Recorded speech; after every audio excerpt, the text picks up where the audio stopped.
The royal title that demands you suppress your heart is actually the only platform honest enough to amplify it. And true sovereignty requires not choosing between duty and desire, but forging a love that redefines what leadership means. And just like that, Lena Hendrix delivers a contemporary royal romance that transforms the prince and commoner trope into a searing exploration of institutional vulnerability and female agency, proving that in monarchies built on performance, liberation isn't found in escaping the crown, it's forged in the radical act of wearing it while being fully human. This isn't merely another palace tale with glittering balls. It's a psychologically precise narrative where every protocol feels like both shield and sentence.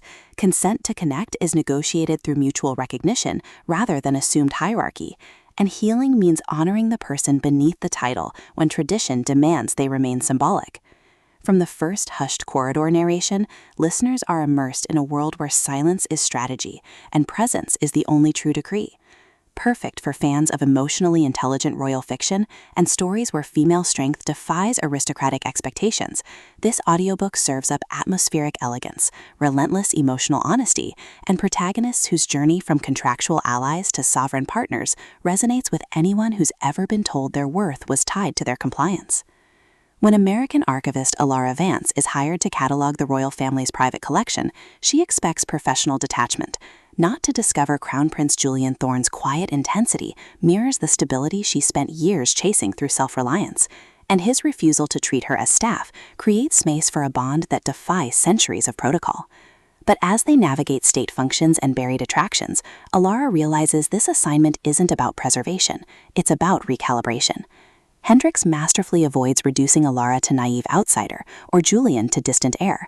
Instead, she crafts a relationship rooted in radical reciprocity within constraint, where trust is earned through honoring boundaries even as desire blurs them, and where intimacy emerges from seeing each other beyond roles. The audiobook narration amplifies this emotional alchemy, capturing Alara's disciplined composure softening into genuine receptivity, and Julian's guarded authority revealing warmth beneath stoic vigilance. You don't just hear their bond deepen, you feel the seismic shift of two souls learning that some crowns can only be worn when you stop letting them define you.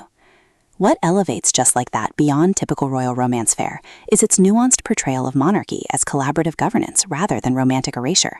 Alara isn't merely accepting love, she's confronting how institutional culture taught her to equate worth with utility, challenging the notion that safety requires self-effacement. Julian doesn't elevate her through patronage. He creates sanctuary where her intellect can lead without diminishment, honoring her autonomy even as his own privilege crumbles. Their relationship evolves through acts of radical reciprocity, sharing silences during archival sessions that bypass performance, establishing rhythms that protect both royal integrity and emotional safety, and defending each other from courtiers who mistake evolution for impropriety. Supporting characters add vital texture, staff whose loyalty encodes suppressed grief, relatives whose concern carries intergenerational weight, even the palace itself, rendered as living archive whose gilded halls absorb decades of unspoken bargains. Every interaction reinforces the novel's core truth. In systems built on spectacle, tenderness is technique, and presence is the only true legacy. Even the royal mechanics serve thematic depth, with ceremonial duties mirroring emotional attunement, and public appearances becoming metaphors for earned trust. For audiobook listeners, this production is an immersive sensory descent into elegant reckoning.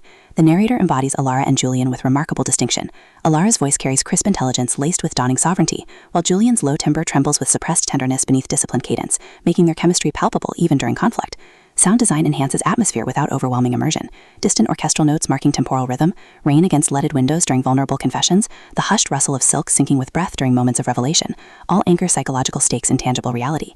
Pacing mirrors the rhythm of royal life, deliberate during reflection and alliance building, then surging with urgency as external pressures collide with internal transformation. Whether you're commuting through modern landscapes or sitting in twilight solitude, the audiobook creates a portable sanctuary where slowness feels sacred and connection feels lifeline. It's storytelling as embodied validation, transforming passive listening into active participation in a journey where healing isn't about restoring what was lost, but about claiming what was always yours. Ultimately, Just Like That redefines royal romance by centering female epistemology within institutional frameworks. It satisfies genre cravings for satisfying chemistry and hopeful resolution, while delivering substantive commentary on class performance, masculine vulnerability, and the radical act of building partnerships based on mutual recognition rather than rescue. Prior series knowledge enriches context, but this volume stands confidently as a complete emotional odyssey.